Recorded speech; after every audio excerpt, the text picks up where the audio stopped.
Christ church की दहशतगर्दी के वाक़े के बाद जिस किसी ने भी न्यूजीलैंड के अंदर होने वाले रद्द-ए-अमल को देखा होगा, कम अज़ कम इस बात पर तो वो इत्तफ़ाक़ करता होगा कि न्यूजीलैंड की हुकूमत, उसकी रियासत, उसके अवाम ने अपनी तरफ से जो कार्रवाई की है वो मुतमईन होने के लेवल से भी कहीं आगे की है। ज़ाहिर है जो दहशतगर्दी का वाक़या है, जो नुकसान हुआ है और जो धचका पहुँचा है, उस एतमाद को, जिस एतमाद पर इमिग्रेंट्स जो हैं दूसरे ममालिक में जाते हैं, उसका मदावा नहीं है। लेकिन जो रद्द-ए-अमल आया है उसको भी आप यकसर इग्नोर नहीं कर सकते।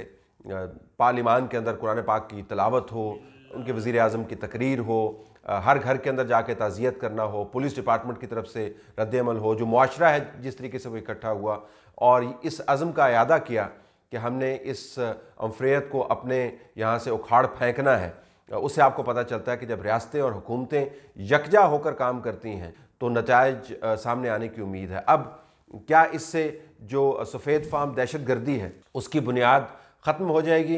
क्योंकि ये मामला सफ़ेद फार्म नस्ल से जोड़ दिया गया है और जब तक डोनाल्ड ट्रंप जैसे सियासतदान मौजूद हैं या यूरोप के अंदर दाएं बाजू वाली जमातें मौजूद हैं जो इन वाक़यात से फ़ायदा उठाना चाहती हैं सियासी तौर पर, तो तब तक ये मामला निपटेगा नहीं। लेकिन न्यूजीलैंड की हद तक आप कह सकते हैं कि उनका रद्द-ए-अमल जो वो कर सकते थे उन्होंने अपनी तरफ से किया।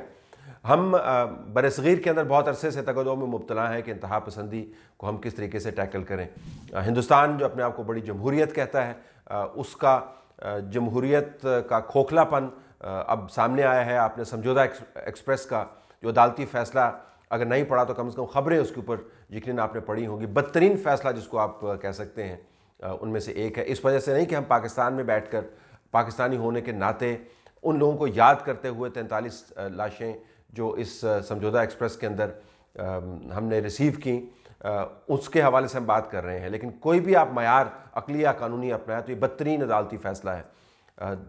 इतने अरसे के बाद, 12 साल के बाद ये फ़ैसला सामने आया और बावजूद इसके कि इंतहा पसंद तंजीमों ने और उनके कारकुनान ने माना था कि हमने ये काम किया है, पता ये चला कि तफ्तीशी टीम अपना केस साबित करने में नाकाम रही है और वो तमाम के तमाम लोग एक्विट कर दिए गए।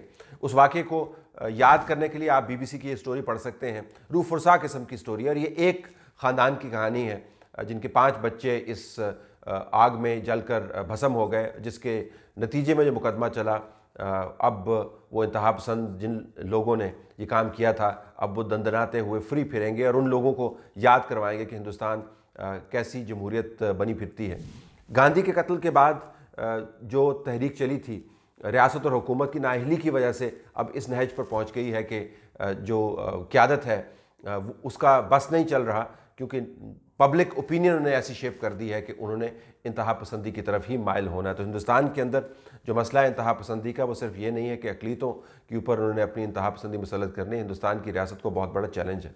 पाकिस्तान के अंदर हम पिछले तकरीबन 17-18 साल से ये कोशिश कर रहे हैं कि इंतहा पसंदी को ख़त्म करें। बहुत हद तक हमने कामयाबी भी हासिल की है, लेकिन बाज़ वाक़यात ऐसे होते हैं, आपको याद दहानी करवाते हैं कि हमने भी कहाँ कहाँ पर कैसी कैसी गलतियाँ की हैं। आज मिशाल खान के कत्ल के मुल्ज़मान को बाकायदा सज़ा हुई, मुकदमे का फ़ैसला हुआ, अच्छा हुआ, लेकिन हमें ये याद करना चाहिए कि उस कत्ल के अंदर 1 या 2 अफराद मौजूद नहीं थे, दर्जनों अफराद ऐसे मौजूद थे। वो तमाम निज़ाम मौजूद था जो चीयर ऑन कर रहा था जब मिशाल खान को मार मार कर उसका भुरकस निकाला गया था और उसकी लाश को कॉरिडोर के अंदर डालकर उसको घसीटा जा रहा था, उसकी तस्वीरें बनाई जा रही थी। तो ये इंतहा पसंदी जवानों के अंदर सरायत कर गई है। ज़ाहिर है उसके पीछे एक बड़ी तवील दास्तान है कि इस जहन साजी के अमल के अंदर रियासत और हुकूमत की कौन कौन सी पॉलिसियाँ मौजूद हैं। एक तरफ एक स्टूडेंट के कातलों को सज़ा होती है और एक और वाक़या हमारे सामने आता है। भावलपुर के अंदर आपने देखा एक तालिब इल्म ने, जो BSc सेकेंड ईयर का तालिब इल्म है, अपने उस्ताद को छुरियों के वार करके कत्ल कर दिया, ये कहते हुए कि ये गुस्ताख़ रसूल है और इस्लाम के ख़िलाफ़ बातें करता है। ज़रा वीडियो सुनिएगा जिससे आपको अंदाज़ा होगा कि किस किस्म के अज़हान को हमने तरतीब दिया है और क्या जहन साजी हमने की है। इस्लाम के खिलाफ बहुत ज़्यादा भौंकता था। कब बोले हैं वो? क्या करता था? रोज बोलते। क्या करता था? कैसे मारा? इस्लाम के खिलाफ बोलते थे। कैसे मारा है आपने? छुरी के साथ। कहाँ? क्लास में? नाम क्या है आपका? खतीब हुसैन। कौन सी क्लास में पढ़ते हो? 5वें सेमेस्टर में। क्या नाम है तुम्हारा? उनकी डेथ हो गई है, पता है आपको? अच्छी बात। क्या बोलता था वो? रोज बोलता था, क्या बोलता था? रोज ज्यादा तो ही नहीं करता। आपने साथियों को बताते यहाँ इदारे मौजूद हैं, कानून मौजूद है मुल्क में। कानून कौन सा है? कानून तो गुस्ताखों को रिहा कर रहा है, सामने है सारा कुछ। कानून कौन पूछता है? आपका नाम क्या है? खतीब हुसैन। मुतमन है आप जो काम किया, आपके टीचर की डेथ हो गई। बिल्कुल मुतमईन, अल्लाह का शुक्र है। अब ये खाली फ़र्द का वाक़या नहीं है, इसके पीछे एक पूरी तारीख़ है। 2018 के इंतखाबात अगर आप याद करें, वो तमाम के तमाम इंतखाबात का एक बहुत बड़ा हिस्सा मजहबी कार्ड के ज़रिए खेला गया था। ओपोनेंट्स को दीवार से लगाने के लिए मजहबी कार्ड को इस्तेमाल किया गया था, ख़ास किस्म की सोच को सामने लाया गया था और इस सोच को परवान चढ़ाने वालों में शेख रशीद सर फहरिस्त हैं। अगरचे ये वाहिद शख्स नहीं है, लेकिन इनकी जो ये स्टेटमेंट है, इससे आपको अंदाज़ा होगा कि हम ऐसे अफराद जिस किस्म का ये स्टूडेंट है उनकी अफजाइश के अंदर अपना हिस्सा किस तरह डालते हैं और कितना डालते हैं। हम मर मिटेंगे।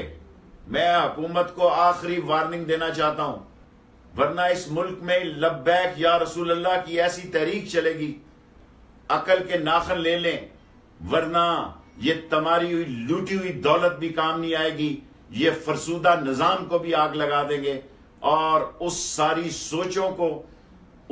सोचों का पाकिस्तान में जिंदा रहना मुश्किल कर देंगे।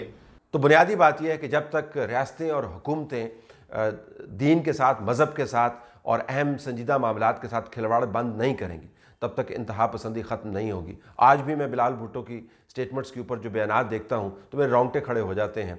दोबारा से उनको टारगेट किया जा रहा है। हज़ार इख्तलाफ हम रखते हैं बिलाल भुट्टो ज़रदारी से, पीपल्स पार्टी की सियासत है आसिफ अली ज़रदारी से, लेकिन उनके बयानात को बुनियाद बनाकर दोबारा से वो माहौल क्रिएट किया जा रहा है जो माहौल किसी ज़माने में गवर्नर पंजाब सलमान तासीर के बारे में किया गया था, जो मशाल खान के बारे में किया गया था, जो एहसन इकबाल के बारे में किया गया था। उस माहौल के अंदर अगर खुदा न खास्ता कोई वाक़या होता है तो फिर उसकी ज़िम्मेदारी किस पर होगी?